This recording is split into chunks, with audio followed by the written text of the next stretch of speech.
कहीं कहीं लोग कहते हैं कि वो पार ब्रह्म दूसरे लोक में, कहीं वो एक और बड़ो ब्रह्म बहुत वो और आगे है कहीं। एक भैया कह रहे मेरे से अभी कि महाराज सत्य का ऐसे कहते हैं। मैंने कहा सत्य का अर्थ होता है जो जिसका कभी नाश नहीं, उसको सत्य। सत्य हमेशा तीनों कालों में सदैव सत्य का अस्तित्व मौजूद रहता है। तो प्रकृति भी सत्य है और चेतना भी सत्य है। प्रकृति गौण सत्य है और चेतना उत्तम सत्य, क्योंकि प्रकृति में परिवर्तन है और चेतना में परिवर्तन नहीं है, इसलिए वो मुख्य सत्य। तो वो कह रहे कि भैया महाराज जी एक बात बताओ, वो सत्य उसको जानेगा कौन? अरे तो तुम ही तो जनैया हो, जी ज्ञान सबके अंदर में है, तुम तो आदमी हो।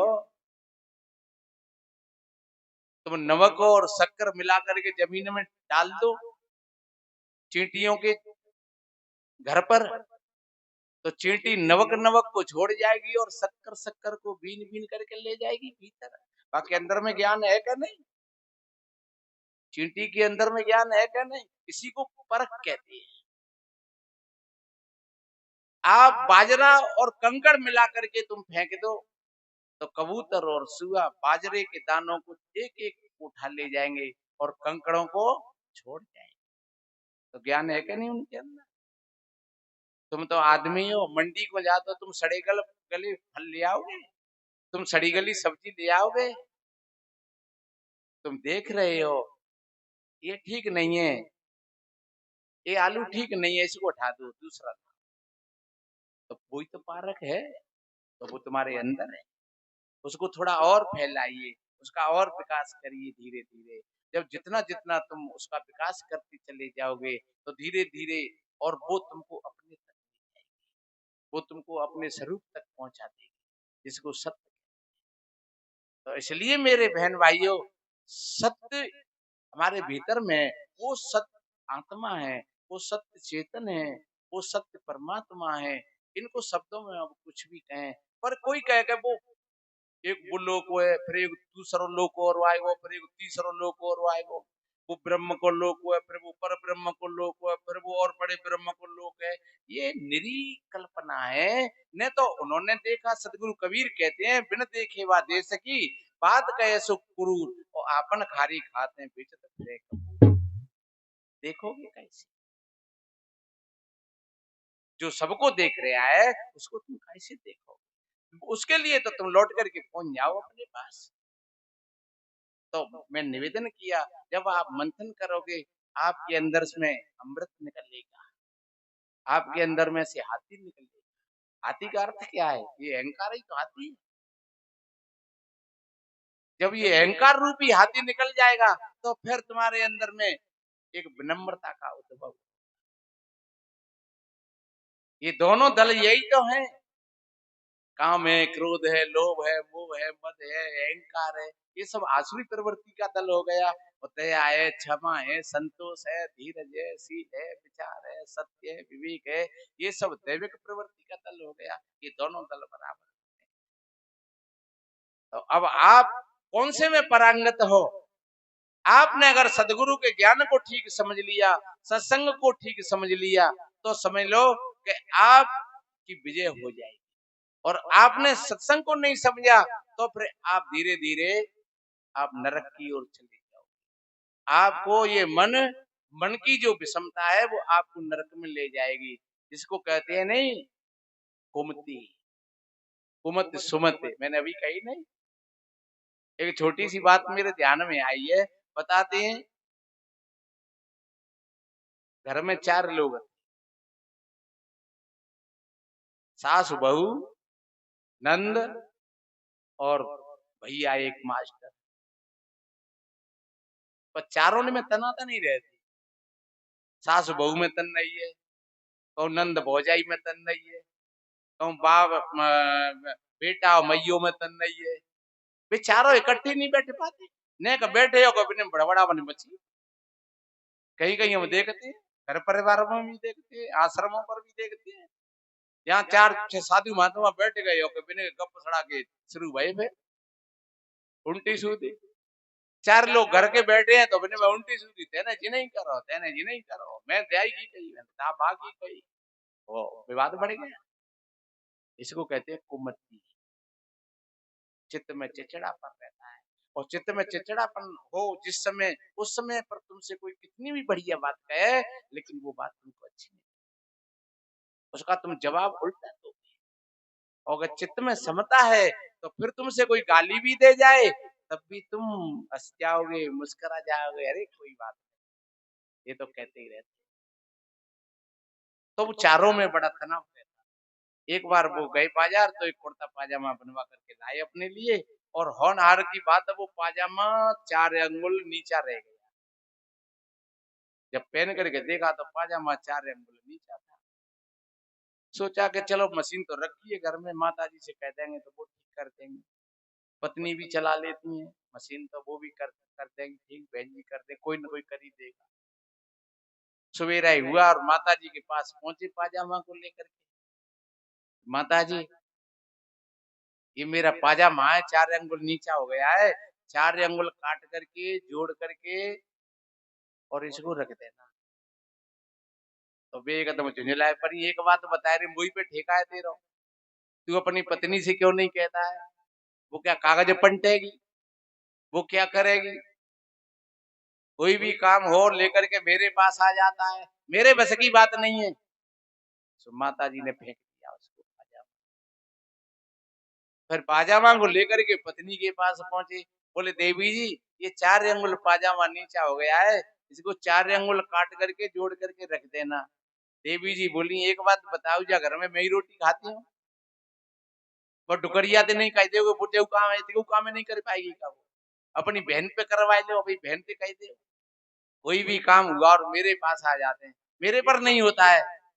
तो बिन्नू पाजामा आखिर बहन के पास पहुंचे, बहन जी ये पाजामा हमारा 4 अंगुल नीचा हो गया है, इसको काट करके जोड़ करके रख देना। तो बहन जी ने कहा भैया जब नोटों की गड्डी लाते हो तो भाभी जी को पकड़ा देते हो, और हम तुम्हारी बेकार करें, हमारे बस की बात नहीं है। बहन जी ने, उनका दिमाग और ज्यादा खराब हो गया, बोले चलो कल बाजार जाएंगे तो करवा लाएंगे। पर एक बात का ध्यान रखो, ये क्रोध तुम्हारा स्वभाव नहीं है, प्रेम तुम्हारा स्वभाव है। घंटे 2 घंटे बाद माता जी की समझ में आया मैंने बेटा से क्या बोल दिया। अरे चलो बहू से लड़ाई है जाती तो है जाते, बच्चे तो मेरा बेटा है।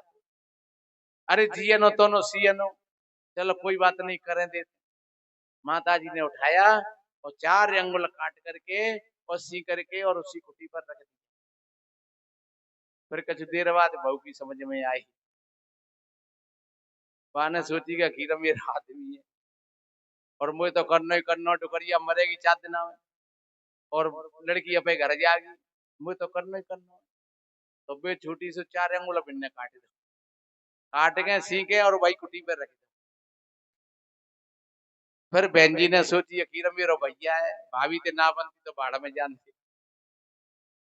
बहन जी आई, 4 अंगुल बहन जी ने काट दो,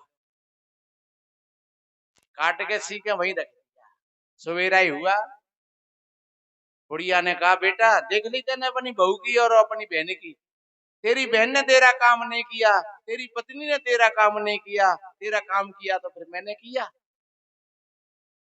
बोले हाँ ठीक है माता जी, देख तो ले पहने के, तो जब पहने के देखो तो ने वो पाजामा रहो ने अंडरवियर रहो। मार साहब ने कही माता जी मैंने तो 4 अंगुल की कही, आपने तो 12 अंगुल निकाल दो जामे से। बोले चुप रहे, मेरे पास तो 4 अंगुल की पट्टी रखी है जी, देखे तो काम के कामे करो और इल्जाम लगाता है हमें। तो 4 अंगुल की पट्टी फेंक दी और पाजामा पे।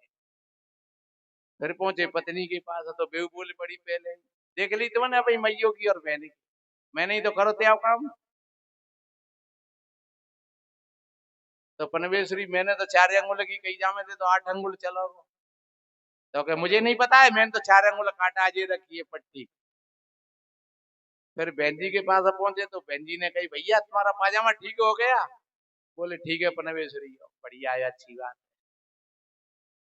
अगर थोड़ी समता होती तो वो चारों एक जगह बैठ जाते, माता जी करते थे या देवी जी करते थे या बहन जी करते थे, एक जनी काम को करते थे और इतना समय भी खराब नहीं होता और कपड़ा भी खराब नहीं होता और समता बनी। इसलिए मेरे बहन भाइयों, अपने चित्त की समता बनाओ, ये सबसे बड़ा मंत्र है और सबसे बड़ा यही गुरु का ज्ञान है। आप शाम को बैठो और सवेरे बैठो तो अपने मन की फाइल को देखो। ये मन क्या है?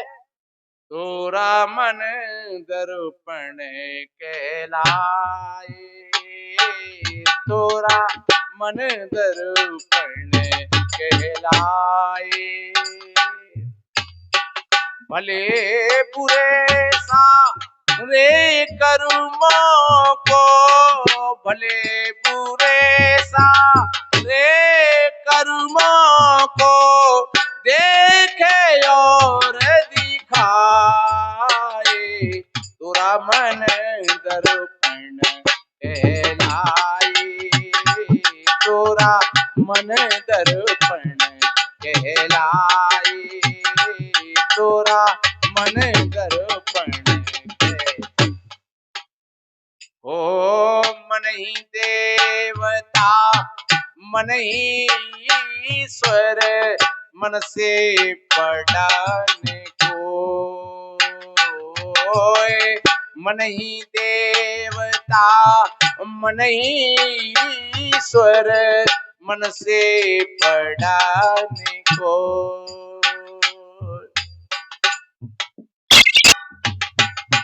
जगयू जियारा जब जब फैले, घटयू जियारा हो,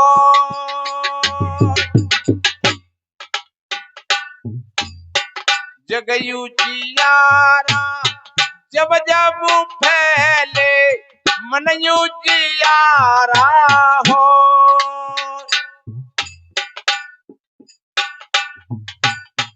इस मन की दर्पण पर प्यारे, इस मन की दर्पण पर प्यारे, धूल न जमने पाए, तोरा मन दर्पण कहलाए, तोरा मन दर्पण, भले बुरे सारे कर्मों को, भले बुरे सारे कर्मों को देखे और दिखाए, तोरा मन दर्पण कहलाए, तोरा मन दर्पण कहलाए। और कितना बढ़िया बात कही। ओ सुख की कलियां दुख के कांटे, मन सब का आधार, सुख की कलियां दुख के कांटे, मन सब का आधार, मन से कोई बात छुपे नहीं, मन से कोई बात छुपे नहीं, मन के नैन हजार, जग से कोई भाग ले चाहे, जग से कोई भाग ले चाहे, पर मन से भाग न पाए, तोरा मन दर्पण कहलाए, तोरा मन दर्पण कहलाए, भले बुरे सारे कर्मों को, भले बुरे सारे कर्मों को देखे और दिखाए, तोरा मन दर्पण कहलाए, तोरा मन दर्पण कहलाए, तोरा मन दर्पण कहलाए। ओ तन की दौलत ढलती छाया मन का धन अनमोल तन की दौलत ढलती छाया मन का धन अनमोल इस मन की दौलत को प्राणी इस मन की दौलत को प्राणी मत मिट्टी में रोल मन की कदर भुलाने वाले मन की कदर भुलाने वाले हीरा जन्म कमाए पूरा मन दर्पण कहलाए पूरा मन दर्पण कहलाए भले बुरे सारे कर्मों को भले बुरे सारे कर्मों को देखे और दिखाए पूरा मन दर्पण कहलाए तोरा मन दर्पण कहलाए तोरा मन दर्पण कहलाए कितना बढ़िया कहा मेरे भाई बहनों ये मन आपका दर्पण है शीशा है